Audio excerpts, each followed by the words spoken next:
We have a very special guest in studio today. He is a salesman at the Porsche and Cavallino Russo dealership here in St. Louis, the great and powerful Josh Ogilvie. Welcome to the show. Welcome. How are you? Good. Yeah. How are you guys? Dude, doing well. great, Thanks man. for joining us, man. Mm-hmm. Yeah, Thanks we're for having me. excited to get your whole story here, man. So you moved across the world for love. You got hit by a FedEx truck. You're selling Porsches, and you co-own a barbershop. You got a lot of things going on, man. What have you kind of had like a plan, or you just been kind of figuring things out as you go here?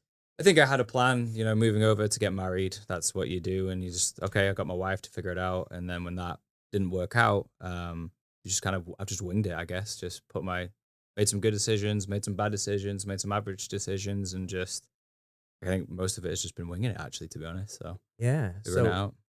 So I guess let's go back to, coming up here, growing up in the UK and then coming here. What was that like?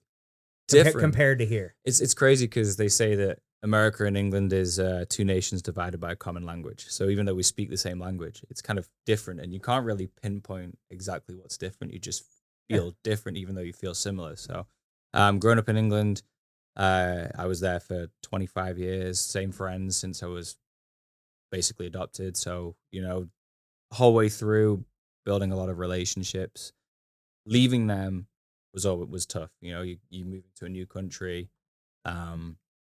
restarting those friendships and figuring out who you know, who you don't know, who you trust, who you don't trust, who you need to be careful around, who you don't need to be careful around. When you're so used to your lifestyle and you just kind of pull yourself out of it, you just starting afresh. Yeah. So did you come over here with your fiance at the time, or did you? No. So I did a year out program with the church back in Manchester. Took a break out of my career, and I was like, I just need a break. Need to recalibrate, figure it all out.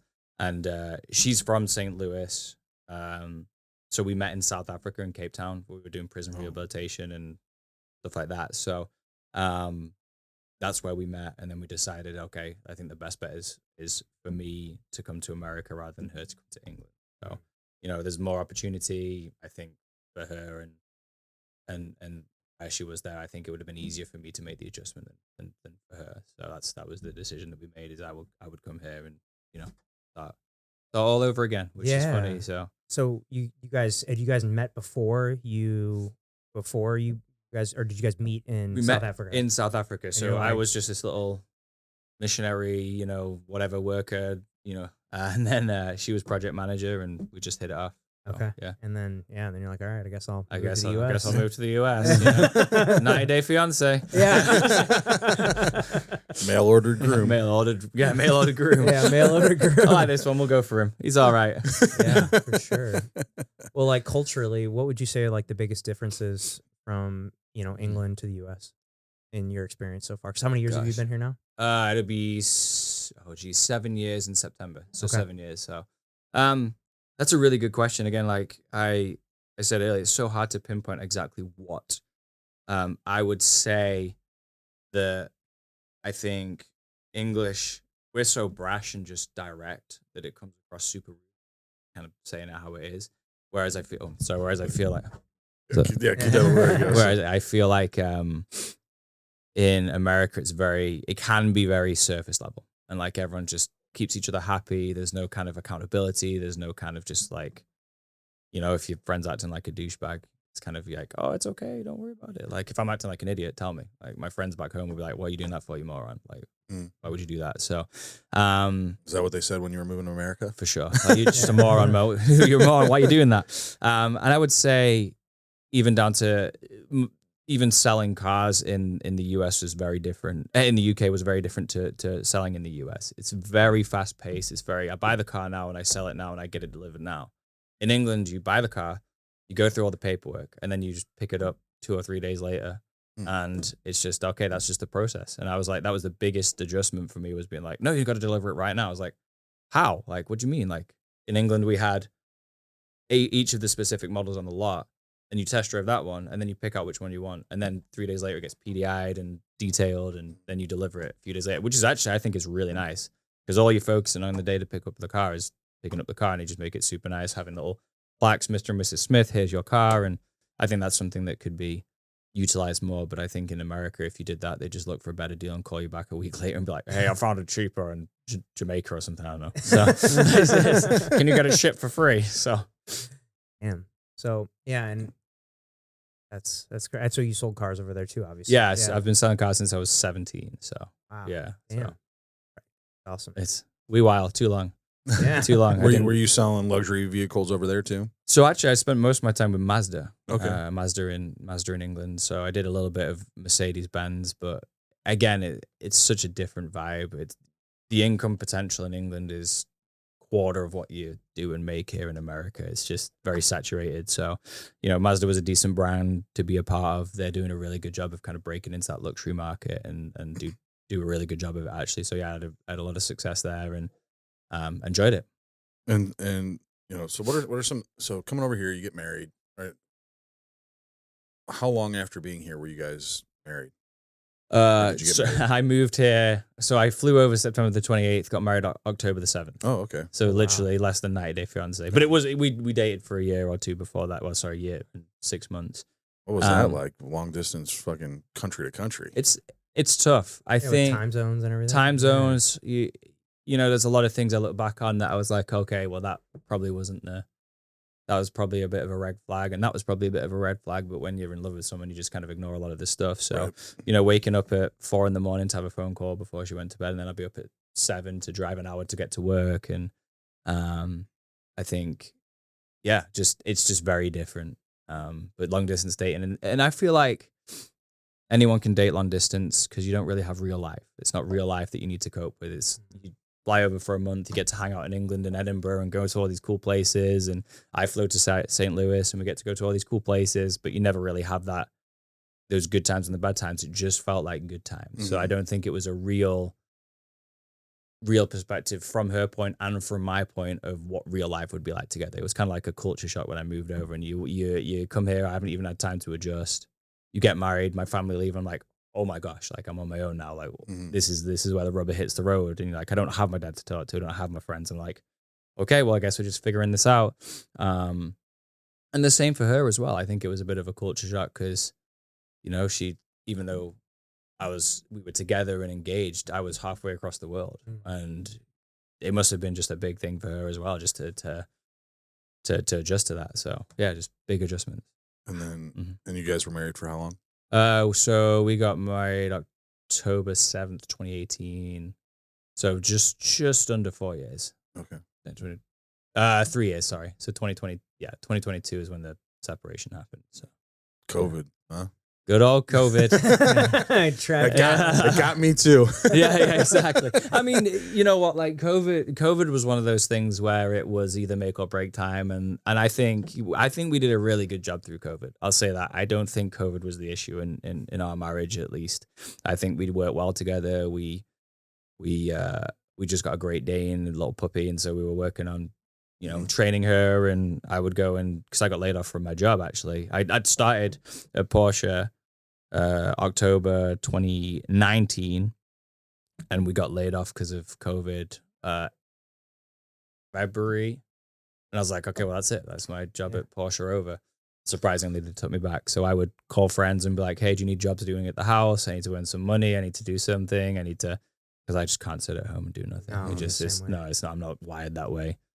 I get stir crazy, man. I gotta move. I gotta move and groove. Yeah, I can't just sit on the couch. Has Sam ever tried to convince you to get into real estate? Yeah. Yeah. Many a time. Yeah. No, don't want to do that. Don't make that I mean, do you know what I'd say? I don't think. I think you'd be good at it. A lot of that and financial advising. I have an amazing book of business through Porsche. So I've met some amazing people, some great connections, and I built a lot of trust with a lot of people that I would never really have met on the street, or if I was doing reverse interviews and come back, hey, I'd love to get 20 minutes of your time, but you sit with, enterprise execs and general partners at Edward Jones and just have hours of time with them because they're in the dealership. We're just, hanging out and buying cars. Financial advising and real estate has been something I've considered, but it's just, I have no idea. I don't know what to expect or what to do. And I think my comfort level is in Porsche. I know it. I know everything I need to do and how to do it. So I don't know if that's a poncy answer. Be like, oh, I'm scared of it, but I just have no idea what to expect. So. I mean, I mean, your social media is great. Thank you guys, the stuff you post on there is hilarious, and I mean, it does. I mean, it lends credibility, but in a fun way to what it is that you know and do about Porsche. Right. So I mean, I understand why you're good at it. So why leave it? You know? Right. Yeah. Well, you do a fun. You do a lot of like funny stuff. I would say it's very similar to a lot of the stuff that I do on mine. I don't know if you've looked at any of my social media, but it's a lot of, I make a lot of jokes about real estate a lot. Right. And you do the kind of the same thing with selling cars. And it's like, it's easy, it's an easy thing. Cause I feel like everybody a lot of people on social media, especially real estate agents, it's all like serious all the time, but it's like, I don't know. It just, that stuff doesn't get my attention. Right. Like I get on social media to be entertained, and it's like I like to look at funny stuff, or I like to look at like crazy stuff, and like I generally go to the funny stuff. So like that, and that's easy for me. It's just, and I have a lot more fun making that stuff than like the more serious content. Right. It's I think, it's when you work in a luxury retailer, it's always prim proper, and I've got to have my suit on, and I'm just me, and I think it's the credibility's there when you're just acting like yourself, and I just enjoy the funny aspect of it. I enjoy having a laugh. I am probably way too goofy than I should be, but that's just me, and that's why I would say that's been a success of mine, to just be me throughout the process of meeting clients and meeting people. And if you're just trying to authentically be yourself, you don't have to remember what you said or what you did to people. You just you, and some people like it and some people hate it, and that's okay. Yeah. I'm the same way, man. Yeah. Same way. Yeah. It makes for a stronger business. And, right. It's just the clients remember you and they want to continue to come back and work with you. So. Right. Yeah. Sure. Well, how did you, when you came here, like what made you start working at Porsche? No, I mean, I've always wanted a Porsche. Everyone has. It's been the poster you have on your wall. It's like the 911. I want the 911. Yeah. But I would say I actually came over to America, and I was like, I want to do something different. So when I first came over, I couldn't work. So what I did was I worked for a guy who is in Arnold, and I moved gym equipment. Like, I'm just a short little weak ass European. And I was like hauling treadmills upstairs and driving to Chicago, packing down gyms, putting them in a lorry, driving back, a truck, I'm driving back. And that's what I did. And then, I wanted to do something different. So that was what I did, because I didn't have work employment. So I had to do like cash in hand jobs. And when you're going from 6 figures to making $10 an hour, you do what you got to do as a man. Sure. I'm a husband now. I just got to do something. I can't sit at home and feel sorry for myself. I got to just get on with it. And then from there, I got a job at Technology Partners in Chesterfield as an IT recruiter. And for me to be sat in a booth all day, like, do you know JavaScript? Do you know SQL? I was like, I don't even know what I'm talking about. And I was just sat here making calls to these random people and saying, do you want this job? And I would submit things, and they'd be like, why the heck have you submitted this guy for this job? Because I have no idea. Like, it seemed like he was a good fit. So that lasted about, I think, a month and a half. And then I moved to, and then I was like, okay, well, I guess I'll just go back into car sales. And then I went to, because I knew Mazda, I went to Bomarito Mazda in South County. And I was there for a month and spoke to one person. I was like, this can't be my career. Like, I went from selling 20, 30 cars a month to speaking to one client. And maybe that was me just not being proactive and trying to speak to people. I was still adjusting to the American culture and talking to people. I was like, hello, how are you? I'm Josh from England. And then everyone looked like you got two heads. I'm like, what? I'm sorry. And then I went to Suntrup, which is down the way from there. Oh, do you need to wait? Oh, Suntrup used cars. And I was there for 2 months, sold a few cars. I actually have on my Instagram the first car I sold in America, which is kind of cool. Brittany and... what's his name? I can't remember his name, but yeah, they were awesome. It was a Ford Taurus.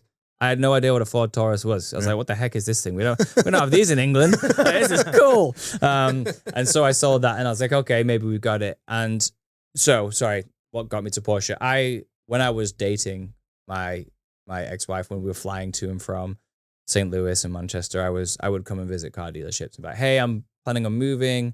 I'm planning on coming here. And the most traction I got actually was with Range Rover, Plaza Range Rover, and then Porsche St. Louis. And so I walked in, and then, so I went in 3 or 4 times before I moved here. And then I didn't get the job, ironically. And then the sales manager from there said, hey, we're looking at taking someone on in the last quarter of 2019. Would you be interested? I was like, yep, see you Monday. He was like, okay, cool. So that's how that went. So a few interviews. Actually working there for a few years, there was 3 people that were like, we shouldn't hire him, because I'd bounce from place to place. So like there was no credibility in terms of my work history. And I get that from being in America. I mean, 3 dealerships in 3 months is just ridiculous. It's not a good look. And so 3 of the managers were like, oh yeah, well, we shouldn't hire him. I don't think he's a good fit. And one guy called Eric was like, I think we should take a chance. And thankfully they did.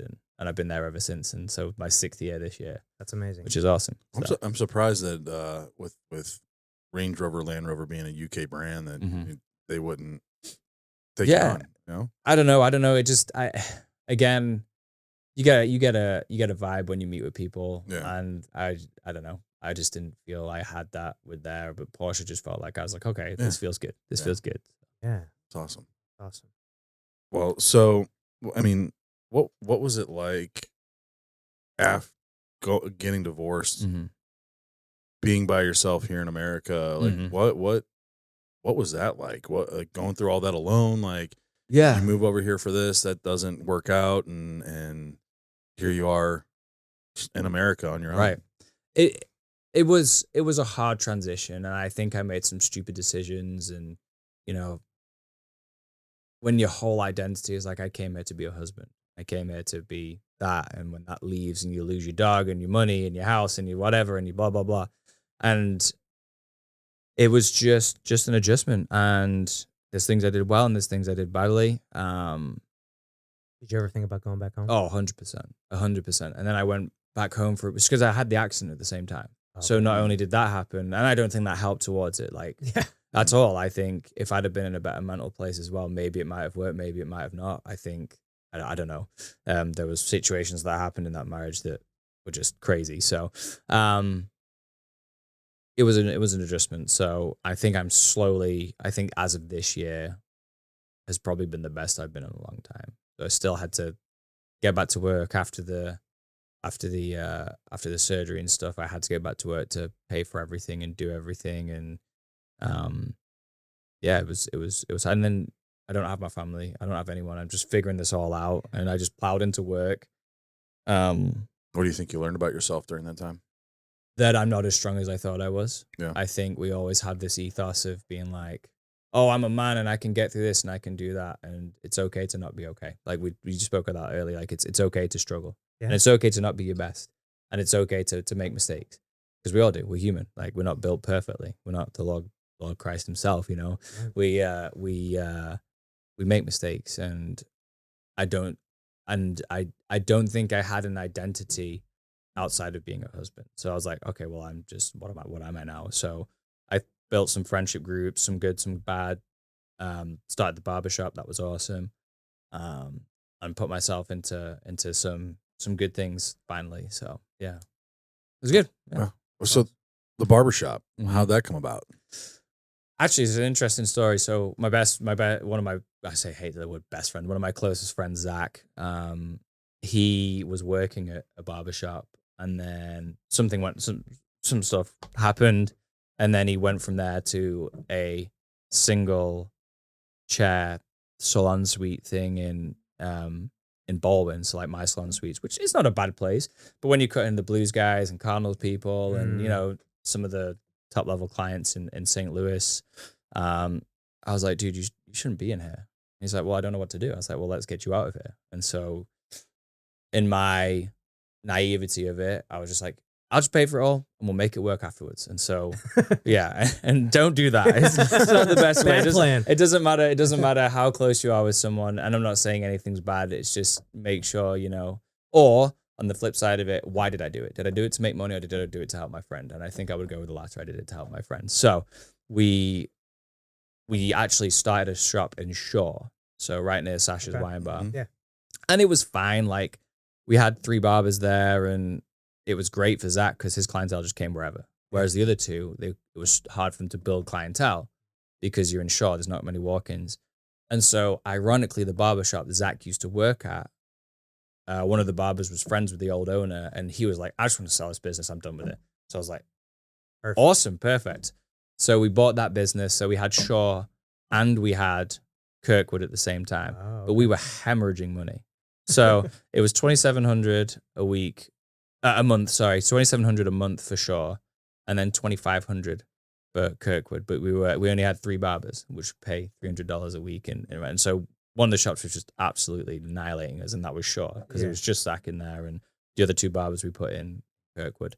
So we closed down Shaw and moved everyone to Kirkwood, and that's been the best decision ever. It's just been one shop managing it all. We revamped the whole place. I don't know if you'll put a handle on, but check it out. It's pretty cool. We spent a bunch of money just making it current and up to date, and super proud of the shop and where it is at the minute. Where's it at in Kirkwood? So the Honeybee Biscuit place, literally the barbershop opposite that. Oh, so it's right in the center. Yeah, really? It's right in the center. So I was literally right by there this morning. I had our title company we closed. Absolutely. We have who do we have? We have Brian in the front right, Prince in the middle, Zach, and then we have Dom on the left and Braden on the left as well. So yeah, we have a full shop with it as well. So we're going to open 2 more chairs over in the far corner. So it's a good spot. It's good to hang out, and you never know who's going to walk in. So when we have some clients and you sit next to Blues players and Cardinals players, like I said. So it's cool. It's cool. Like, it's nice that they can come there and feel comfortable there as well. How often are you in there? Once a week. I try to. Yeah. So I just had it done before. Yeah. So I want to look pretty, Got to look good for the guys. So you look great. I had to plug the shop. So anytime my hair looking good, I can't be looking like a toilet brush, So, you should go. Yeah. Get a short back and sides. Yeah.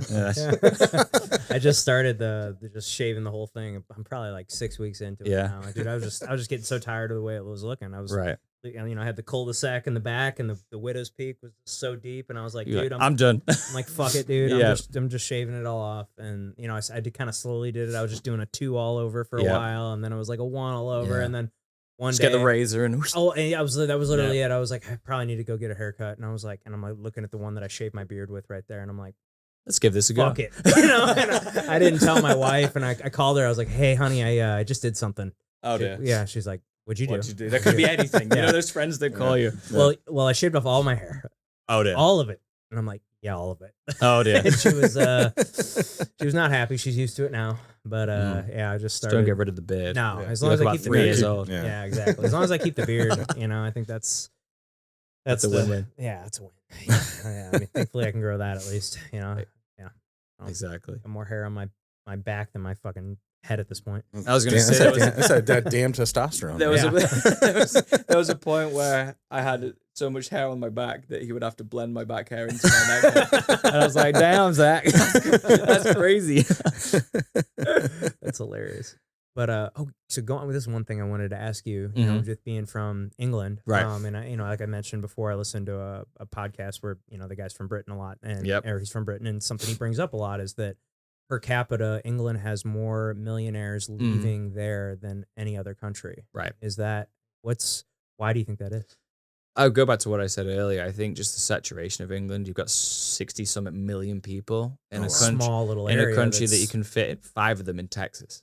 So it is crazy. I mean, you've got 340 million people in America. The concentration between the just amount of people, and your money just doesn't go as far. So my parents' home, they live in a modest, 5-bed, 3-bath, semi-detached house. That's nearly £1 million, which is 1.3 million, $1.2 million. And that house, I live in a house bigger than that at the minute, and I paid $400,000 for mine, $400,000, which is £350,000. My sister's home was £400,000, which is $540,000, and it's a 986 square foot 3-bed, 1-bath, semi-detached. It's crazy. Like, how do you fit 3 beds and 3 bedrooms and 2 tightly. baths in it? Tightly. Yeah, I mean, I've got one of my rentals is it's like just over 1,000, and it's 3 bedded, but it's not a big house. Crazy. It's crazy. I mean, it's not a big house by any means. And one of the other things he kind of talks about a lot is like just the culture of success. Like it Mhm. feels like you're kind of, if you're wanting to do more, be more, like in build a greater life for yourselves, you kind of feel like you're being pushed down. Is that something you felt there? I was never like I was way too comfortable in England. Like I just did my job, went home, did my job, went home, did my job, went home, did my job, went home. I never really explored into entrepreneurship or anything like that. I just did my job and went back home. So, but I would say unless you're corporately successful, like my dad worked for AstraZeneca and he developed cancer drugs for a living. So he has two on the market, and I wouldn't say that people looked at him like, "Oh, you're a piece of crap because you're Right, 'cause making you're making cancer making drugs. cancer drugs." But if he was like, "Oh, I'm an entrepreneur and I'm selling candy for," Yeah. you know what I mean, profit, for yeah. profit, then you're. So I would say that it just depends on what kind of What field kind of and industry yeah, you're what in. industry, yeah. So with cancer drugs, it's like, oh, you're saving people's lives, Right. and But if you're but if you're just making money for the sake of making money, it's Right. kind of like, you're right. It's like average salary in the UK is what, is it like 25,000-30,000 pounds. it's Yeah, crazy, which and, is and nuts. how That's and something like that. how expensive the real estate is and stuff. It's Correct. like, But it's just a whole different world, and that's what everyone's used to. So there's no you never see, like, well, you do, but depends what area you're in. But you never see the amount of Porsches and Ferraris and whatever driving around St. Louis, and St. Louis isn't even like the no, I was richest gonna say, area. not at all. It's just very different. And gas, well, petrol in England is so Petrol. expensive. It's unreal. So it's crazy. Would you say the definition of success is different in UK versus over here? It's a good question. The definition of success is different. I think maybe. Again, I was never successful. Like, I wouldn't say I'm successful now. I do pretty well, but I wouldn't say so. I've never really had that comparison till being in America. But I would say moving back, everyone's like, "Oh, Moneybags Josh, like driving Porsches around," and like, Yeah. I'm just. I work there. I work there, dude. Come on, like, I got a great discount. No, I don't really. But yeah, maybe I think success is more like family and what you can do for other people, and like everyone. I would say that there's more of a handout mentality in England, I would say, whereas in America, I think you just kind of got to go do and go get, like, eat what you kill, not kill what you eat. Both, whatever way around it, eat what you kill. So. Kill what you eat. Yeah, so it works both ways, kind of, right? You know what I mean? So yeah, I would say it's probably slightly different. Gotcha. So it's a little bit more charitable On the other, on over there than here. Yeah. Gotcha. Free healthcare. Yeah. Yeah. I was gonna say with you. So I guess let's get in. If I don't know how much about it you can talk about, but the accident. Yeah. I can't. So Jim Avery, who was on, was it 2 weeks ago? Yeah, he's my lawyer. Oh, he's your lawyer. Yeah, he's my lawyer. So I don't know what I can and can't talk about, but it's one of them where it's been incredible, kind of just seeing the amount of cost that's behind healthcare. Wow. It's crazy. Like it's insane, and I don't know how the NHS in the UK do it. There's billions and billions and billions of pounds just getting paid for, and that's probably why we pay 54% tax or whatever it is. So, but yeah, it's I think, but you can get private healthcare in England. Oh, So you can. There is an option to do that. Just And expensive. it's not as expensive. It's actually way cheaper. Really? Way cheaper. So But you're still paying the 54%. But you're still paying the tax, 54%. Yeah, So it works out as expensive. And I'm saying 54%. If you at the top level of earnings and you have a company car and you do all this, that's like you pay more tax than you earn, which is just crazy to me.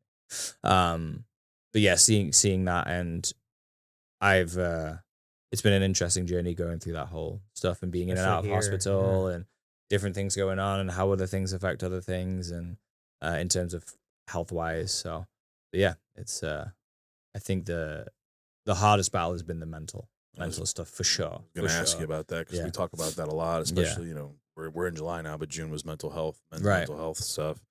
You know, how has that accident changed things mentally for you? I would say it's changed a few, because you associate it with the divorce as well. So everything in that, like everything in a 6-month period changed. My health, my mental state, my marriage, relationships, my friends, my family, everything just took a 180. And I was like, what the heck am I doing? I think I definitely struggled way more than I realized mentally. and all I had was my job. So I just plowed myself into my job and hope for the best.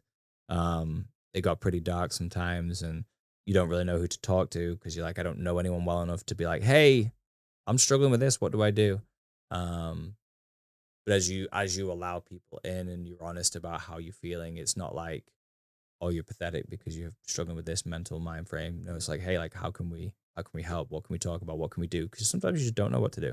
Sometimes you just want to sit next to someone, not say a thing, and just have someone there. That's sometimes, but yeah, it's. I've heard that that's a good tell for like who your best friend is. Is like who can you sit in a room with and say nothing, right? And be comfortable. Yeah, which I've thought about that, and I was like, that's really true because I feel like I'll be in rooms a lot where you just feel like you need to be talking. But correct. Then, like if I'm sitting there with like Pat or my best friend Nick, like we could just sit in silence, right? Like and watch TV. We don't have to be talking. Like that's or like my wife, I can sit and just watch a show, like or just sit in a room. She's doing something, I'm doing something, and like we don't have to talk. Right. I think that's a good sign for one of your best friends. And that's what you find when you it's just to coincide that with the barber chair. Like I don't know, when you sit in a barber chair and you just relax and you're just cutting your hair, you can talk about some things, you can relax, take it easy.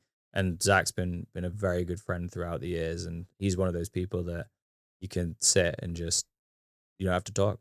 Yeah. And he's not like, oh, I love you, bro. I love you. Like he's just like, I'm just here. Like I'm not going to tell you all the time that I love you or I care about you or whatever. Like I'm just a friend and I'm a consistent friend. So I think. How'd you guys meet? Your ex-wife? Actually, ironically, my ex-wife found him online and was like, I think you should go get your hair cut by this guy. And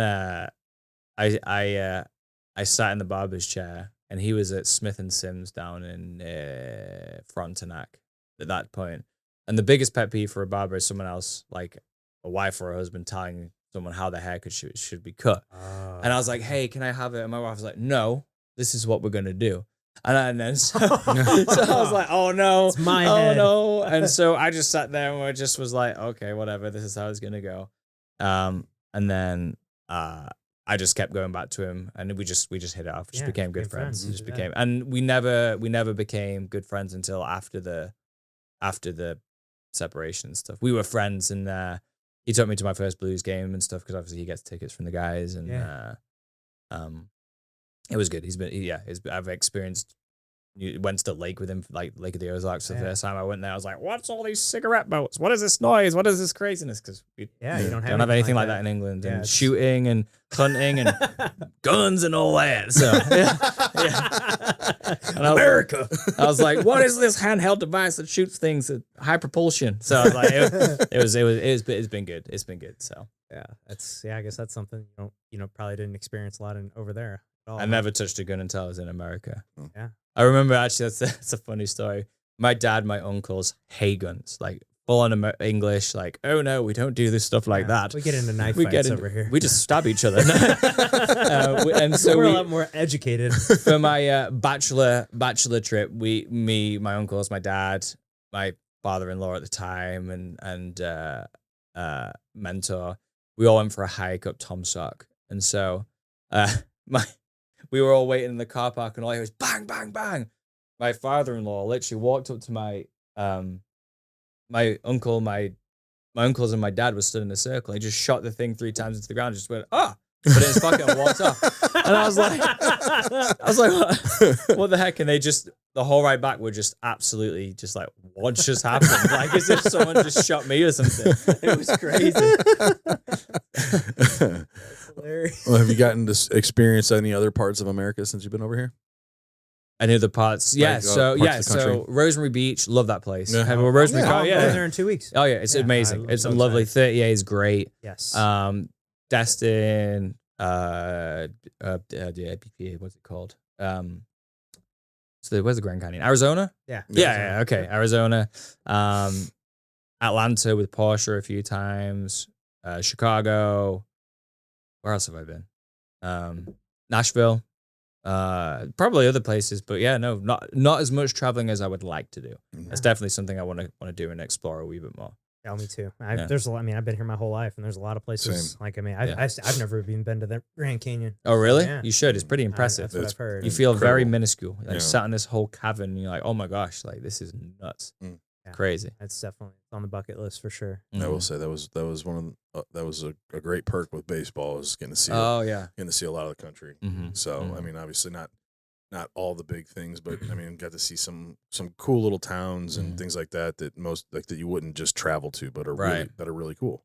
Right. So I think the only countries I haven't been to are Alaska and Maine.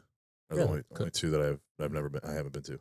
Yeah. Oh, okay. Damn, you've been everywhere then. Yep. Pretty awesome. Yep. Well traveled. Yeah, well traveled. Sure. Yeah. Well, that's funny you mentioned that, because there's a guy on TikTok from the UK that does funny shit, and it's like shit that you can get in America that you can't have in the UK. Is it Josh from England? Yeah. Yeah. And then also talking about like how, Europeans think like, oh, these Americans aren't very well traveled, and like, have you been to America? You been to America? Yeah. You can fly. So I think that's just a misconception, because I take a 2-hour flight in America and I end up in Texas or whatever, Right. or California or whatever. I don't know. But you take a 2-hour flight in Europe and you're in a completely different country. Yeah. Completely different country. You look at Europe on a map, and you look at the United States on a map. It's like, I mean, the United States is bigger. It'd be like if every state was a country. Right. Correct. Yeah. Yes. Correct. And it kind of is. I mean, each Effectively. one kind of is their own little country. Like, Mm-hmm. They've got different rules. And every state has different rules. Like I can have my gun on me here, but if I drive into Illinois, I can't have my gun on me. Right. Things like that. But how does that work? Like, so if you're traveling from, say I want to go to St. Louis, or I want to go up to Michigan or whatever it is, and you travel through Illinois, do you have to like take your gun out, hide it, lock it, and then leave it, or like do you not take it with you? So usually, driving down to Florida, for example, with my ex-wife's boyfriend and all that, he always carries. I've got mine. When we're driving, we just keep it in its case, locked, and keep the bullets and all that separate. Okay. So yeah, and if you get pulled over, you just have to let you gotta let them know, like, hey, listen, from Missouri, I've got my conceal and carry. I've got a gun in the car, and it's here and blah blah blah. Yeah, and you just let them know, and then they can decide from there how they want to handle the situation. But usually, if you're pretty upfront with them and you let them know if there's something like that happens, they're gonna be like, all right, well, obviously this guy is not trying to hide anything. He's telling me he's got a gun. Yeah. So, but there might be times where they could ask you to get out of your car and things like that. Right. So, but interesting. Yeah, but I haven't had run into any issues with it. Yeah, in England, if you get caught with a gun, you just game over. Yeah. Really. You have a gun in the car? Yeah. Dead. Goodbye. Well, the cops don't Welcome to even the carry guns, gulag. right? Huh? The cops don't even Some of them do. So they have armed police. So if you go into the airports, they'll have like MP5s and Okay. AR-15s. But it's more of a presence. Like if you see a cop with a gun, like around Buckingham Palace, like it's like, oh crap, What's going on? Yeah, what's going on here? Like they have a lot more presence. I've always thought about that whole gun law thing. Like I think it makes sense if you have had guns for the last 200 years or however, like 300 years or how long it's been. But if all of a sudden they just introduce, all of a sudden they introduce like no guns, like that doesn't make sense. It's like if in England, on the flip side, if everyone got guns, like people just, rather than getting stabbed, everyone would just get shot. Like it's crazy. So I think, England having opinions on gun laws in America is the most pointless thing ever. Like, whatever. Like, it is what it is. So I've got way more used to it now, and I agree. Like, if you're walking down Missouri and North County or wherever the heck it is, I don't know where the roughest area is, but if you're in the center of town and someone pulls a gun on you, and you don't have a gun, what are you going to do? If someone pulls a gun on you, you pull a gun out as well. Like, okay, I'm sorry. Like, it just makes sense to me. It makes sense. If everybody's armed, it's kind of a safer thing, and then only the criminals are being armed. At least that's how I kind of look at it. Yeah. Oh man. Yeah. We can have a whole conversation about that. Yeah. We won't go down that rabbit hole. What was something that when you first got over here that was kind of like a big culture shock for you? Oh gosh, big culture shock. How fat we are? Yeah. No, because I can't say anything. I need to lose my weight. No, I think genuinely the size of everyone in America is ridiculous. Like everyone's just tall and big, and I'm like, what the heck? Like, no wonder you guys have supersized food because you're all like 7 foot tall. So like being a shorter, I'm not exactly short. I'm like 5'7" or whatever I am. We're the same height. So I'm not exactly short, but you feel short. You know what I mean? Yeah. Bro, I feel yeah. Look at around this guy all the time. I feel short all the time. Yeah. Trust me, I get it. Exactly. Yeah. So, And but then I stand next to someone who's like 5'3", and I'm like, look at me. Oh, look at me. I am big man. Looking down under you.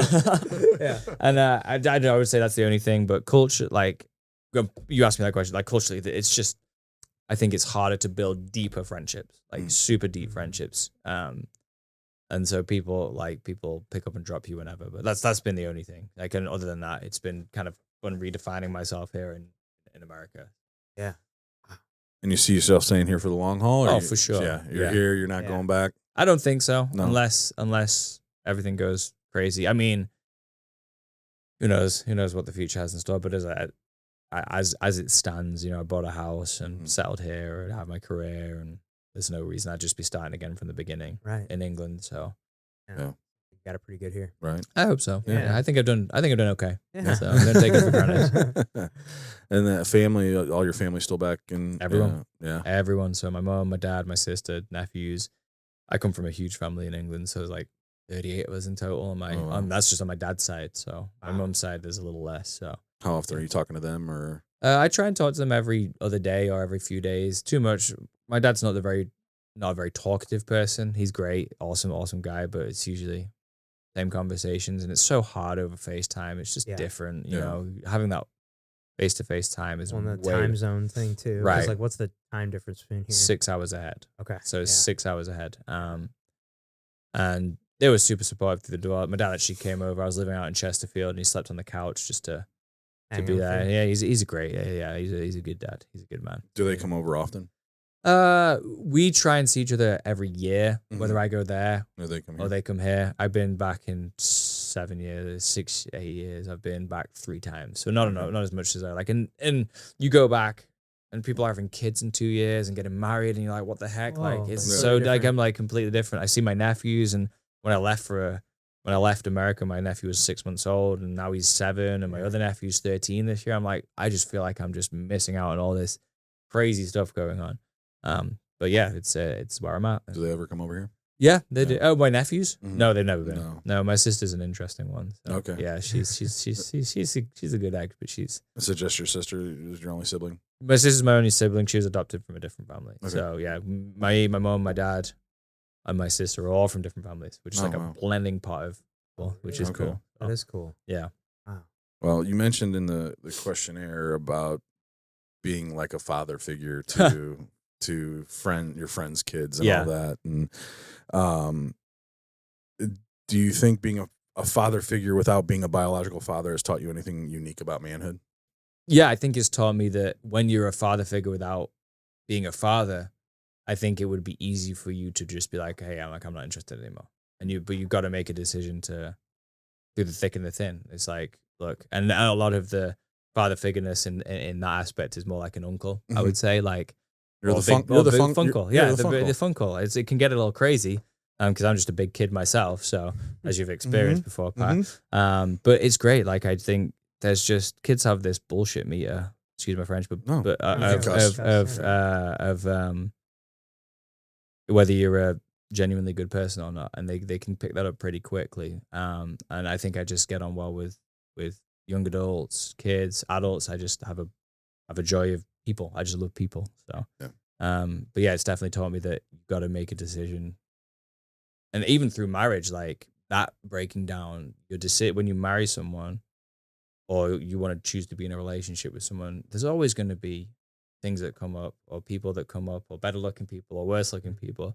You made a decision to be with that person, and you, no matter what's going on, it's like, I'm choosing this person every single day. Same with these mentorship relationships. Like, I'm going to choose you through your thick and your thin, and we're going to make it through, and we're going to make it work, and I'm going to guide you and help you the best I can. Do I have all the answers? Heck no. Will I help you figure them out? Heck yes. Yeah. So. And you coming over here, no family or friends. What's been something that you've kind of dove into that's really helped build some friendship, those long lasting friendships, good friendships, strong friendships? I think church has been one. Yeah. It's Is that how you and Sam met? Yeah, that's how me and Sam met. So church has been one. And I think there's difference with churches. We were talking about this earlier. You can either get bashed across the head with the Bible. Mhm. The church I go to, in Webster is more of a family. So I think like there's just mentorship, accountability. No one's like cramming the Bible down your throat. People are just being good people. Like people are just there, helpful whenever you need it. So there's been some good friendships, and I think making the decision to not sit in my own squalor and feel sorry for myself and be like, actually, look, I know things are crap, things are tough. I'm not feeling great, but I got to go out and I got to go and hang out with people and do things again. So I used to play rugby and go snowboarding and do it, and I couldn't do that anymore. So I was like, how do you build these relationships not knowing how to do that? And like you sat in coffee shops and you do feeling like, punsy man, but that's just how life is. Like I'll figure it out and I'll get better at some point in the aspect of just figuring out what my body is capable of. But yeah, I don't want to risk, like if your friends are all on jet skis, like I can go on a jet ski, but I'm always thinking like, if I've come off this jet ski wrong, like I just won't walk again. So, it's just adjusting how you would usually do it and doing it differently. If that makes any sense whatsoever. So prior to the accident and all that, were you pretty active? Oh yeah. I used to move gym equipment up and down stairs and I used to snowboard. I used to like rugby, everything, like you name it. I just loved adrenaline, anything that could get the adrenaline going, mountain biking, boxing, whatever else. So yeah, it does, but it's life. It is what it, like it I hate this saying, it is what it is, but that is what it is. And it sucks. And when your friends are all like, oh, we're going to go for a snowboard trip to Colorado, you're like, you can come and hang out. I'm like, but I'm just going to watch you all having fun. And I could do it, but to what expense? Yeah, is the risk worth it? Is the risk worth the reward? And that's the hardest thing is you got to make that decision with everything. Right. Like if my friends are going on 4-wheelers, I used to love 4-wheelers and side-by-sides and all that jazz. But if I can't, I just got to be careful. So, yeah. Damn, son. Damn. Well, going back to selling cars, what's something that people totally misunderstand about sales, especially selling like high-end vehicles? Oh gosh, that we're all sleazy salespeople. Yeah, I think there are sleazy salespeople. Don't get me wrong. Just in anything. Like there's sleazy mortgage lenders and everything. Oh, for sure. Oh, for sure. Sleazy Absolutely. real estate agents for sure. Yeah. But I again, the product I sell and then with luxury car sales it's different. Like you're here because you want it. You're not here because you need it. Or I'm gonna have to force you into it. Actually, I say that to every single one of my clients. Is that look, if I'm convincing you to buy this car, it's probably not the right car for you. But if I'm helping you purchase the car that's right for you, then we're doing a good job. So I think when people are so used to fake salespeople, just like, oh, how was your day? And all stuff like that, like there's a genuine care from luxury car selling that I think our dealership does a good job of. I think our salespeople care a lot about our clients. And, the other day I was at one of my clients, I drove out to St. Charles just to program his garage because he was struggling with it. Now you could just be like, whatever, Google it, YouTube it, figure it out. Or you can just go and be like, hey, how's it going? Catch up. And then they remember you. Yeah.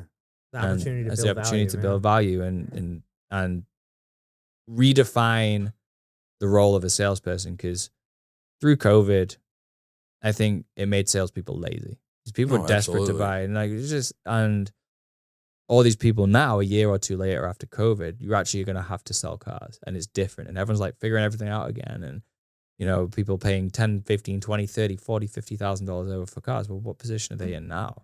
So, it's, I think that would be the conception is just people are genuine. Like I think sometimes they're not, but in our dealership, I think we try and be as honest and real as we possibly can. Yeah. Well, what's the coolest car you think you did or that you've ever sold? Coolest car I've ever sold actually was the one I had the accident in. Really? Which is kind of funny. Which was a Ferrari 488 Pista Spider. Oh, I think that was fun. So, and yeah, I don't know if you've ever been in or drove them. They're just amazing vehicles. But that would be the coolest. My favorite car I sell all the time has to be the 911 Turbo S. That thing is just, it's amazing. I love it. It's so quick and it's just comfortable. And for a sports car, and I mean 0 to 60, that Porsche's rated 0 to 60 is 2.6. They've been clocked at 2.1, 2.2, and They are phenomenally fast. So if you ever met anyone who's had a Turbo S, take a spin in it for sure. Okay. Yeah, for sure. What was it that Jim got? What has Jim not got? Well, that's the question to ask.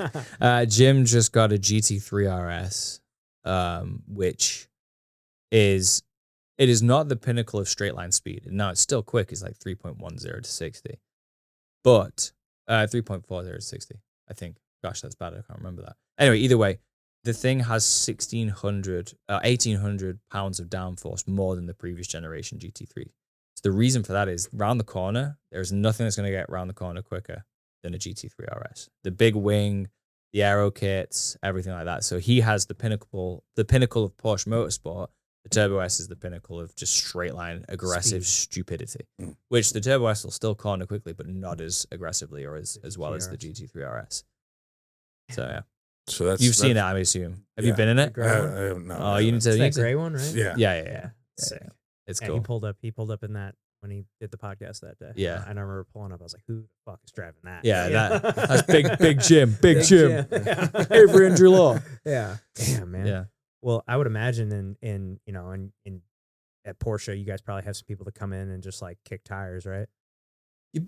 You'd be surprised. Like, I think Porsche's on the cusp. Like, you wouldn't walk into a Lamborghini dealership, but can I drive that Huracan Performante, please? Like, it just wouldn't happen. And the same with Porsche. Like, you sometimes do, but you can kind of fish out like if they're legit or not. Or if they're it's not even that, like, or if they're serious. Or if they're serious. Yeah, I don't think money is a thing with Porsche clients, because a lot of Porsche clients will have Ferraris and Lamborghinis, and working at the Ferrari dealership as well, it kind of flip and flops.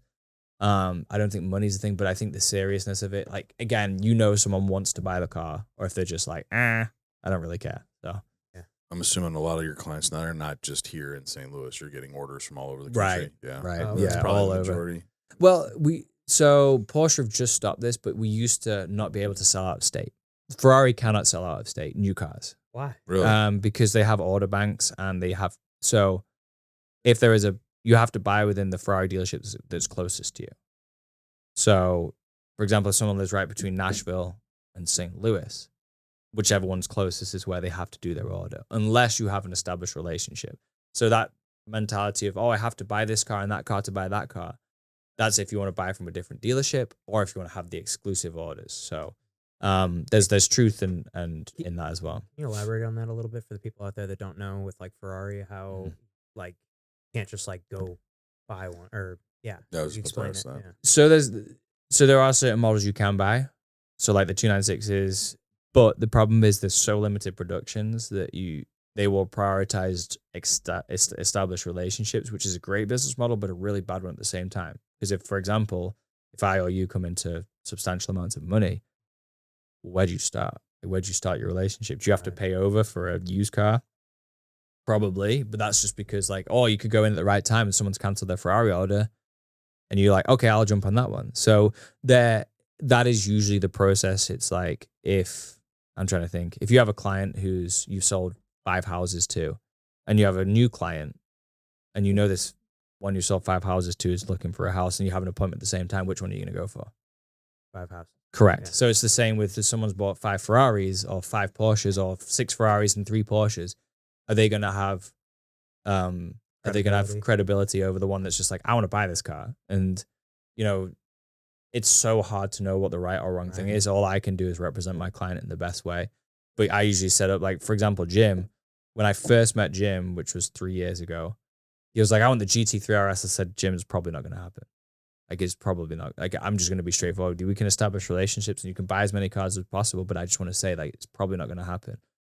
And he's bought 8, 9, 10 cars off me.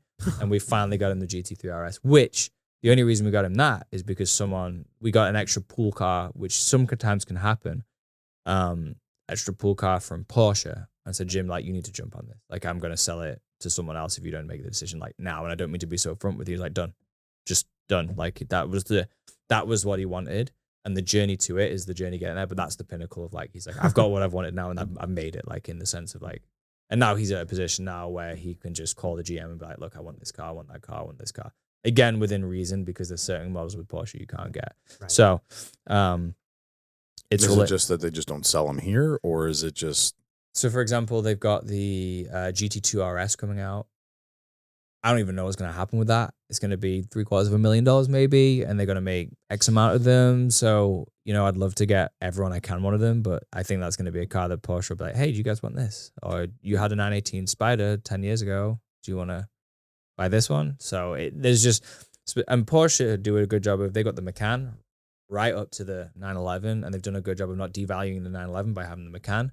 I think it works the opposite way. I think the Macan's a better desirable car because of the 911. So, a lot of brands like Audi, for example, have the R8, and that's $200,000 or whatever it is. They have the Q3 and the cheaper A3s, and I think that's quite hard to balance that. But I think Porsche have done a good job of keeping the value on throughout the whole range of car. Now, do they have like just cars that we just won't ever see here in the States that they just like kind of allocate to other countries that just we won't ever see? Good question. Probably not. America's a pretty big market for Porsche, so I guess there's other way around. Is like we're probably going to see certain cars here that there aren't going to be anywhere else in the world. Maybe, probably not, because Porsches are all made in Germany. Okay, so they're all still built in Stuttgart, Zuffenhausen, and Leipzig. So all of them are imported. There's nothing that's like made in Mexico and finished with. They're all made in Germany and imported over the sea. So I think it would, if anything, be the opposite way around. And there's something in Germany that they've released a special edition car for Europe. But I would be very surprised because what I said earlier, like there's just more money in America that they wouldn't make it for the American market. So that makes sense. Yeah. Plus it's bigger. It's a bigger country in general. So yeah. More people, more money. Makes sense. Right. Than not. Well, Josh, I mean, this has been great. Is there anything that we didn't cover that you wanted to get to? Or is there anything you want to ask us? I don't think so. I mean, no, I think we've covered it all. The question about guns is the most interesting one. No, I think, nothing really. No, I think it's a good chat. I'm sure we'll get together again at some point. Absolutely. Been good. Yeah, I have to get you up here a little bit more. I know, you're friends with Jim and all that. Mm-hmm. And we've gotten to know each other quite a bit over the last couple months. Mm-hmm. So, but yeah, no, I appreciate you coming on. I'm glad we were able to make this work. And yeah, so sweet. We like to end this with one last little question, one little game. We call it the tombstone game. Oh, geez. Here lies Josh. What does it say on your tombstone? Here lies Josh. It's quiet now. I don't know. Here I live, laugh, love. I don't know. Live, laugh, love. What would I have? That's a really good question. Gosh, that's a really good question. Here lies Josh. Knock knock. Who's there? Not me anymore. I really don't. I have no idea. I have no idea. Yeah. Keep going. Yeah. Maybe just keep going. Keep going. Keep going. Perfect. Keep going. Yeah. Awesome. Well, thanks again for your time today. Thank you, guys. And thank you to everybody at home that is watching or listening. Please click that subscribe button for us if you haven't done so already. That would help us out a ton. Pat and I are trying to get to 500 subscribers on YouTube before the end of the year, so help us do that. If you got anything out of this episode, send it to a friend. Click that like button. Comment what you thought below. We'll see you next time.